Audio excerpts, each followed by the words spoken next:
तुलसी विवाह पर भगवान विष्णु के अवतार माने जाने वाले शालिग्राम और तुलसी का विवाह कराया जाता है। ये विवाह पूरे रीति रिवाज के साथ कराया जाता है। तुलसी विवाह की यह परंपरा कई हजार साल पुरानी है। इसके पीछे एक पौराणिक कथा भी है जिसे सालों से कहा जाता रहा है। तुलसी विवाह कथा।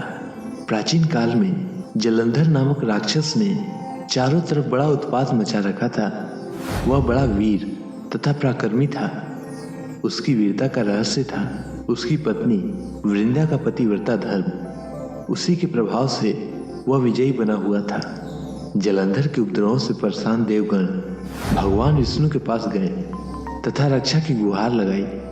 उनकी प्रार्थना सुनकर भगवान विष्णु ने वृंदा का पतिव्रता धर्म भंग करने का निश्चय किया। उन्होंने जलंधर का रूप धरकर छल से वृंदा का स्पर्श किया। वृंदा का पति जलंधर देवताओं से पराक्रम से युद्ध कर रहा था, लेकिन वृंदा का सतीत्व नष्ट होते ही मारा गया। जैसे ही वृंदा का सतीत्व भंग हुआ, जलंधर का सिर उसके आंगन में आ गिरा। जब वृंदा ने यह देखा तो क्रोधित होकर जानना चाहा कि फिर जिसने उससे स्पर्श किया वह कौन है। सामने साक्षात विष्णु जी खड़े थे।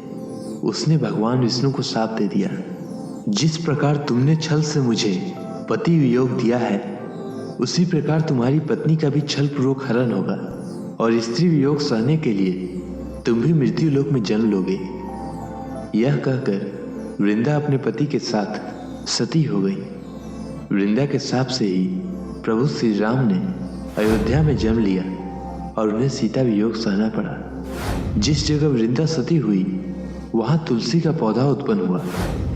एक अन्य कथा में आरंभ यथावत है, लेकिन इस कथा में वृंदा ने विष्णु जी को शाप दिया था कि तुमने मेरा सतीत्व भंग किया है, अतः तुम पत्थर के बनोगे। यह पत्थर शालिग्राम कहलाया। विष्णु ने कहा, हे वृंदा, मैं तुम्हारे सतीत्व का आदर करता हूं, लेकिन तुम तुलसी बनकर सदा मेरे साथ रहोगी।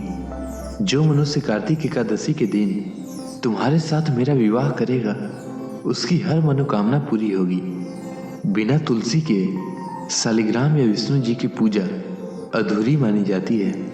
शालिग्राम और तुलसी का विवाह भगवान विष्णु और महालक्ष्मी का ही प्रतीकात्मक विवाह माना जाता है।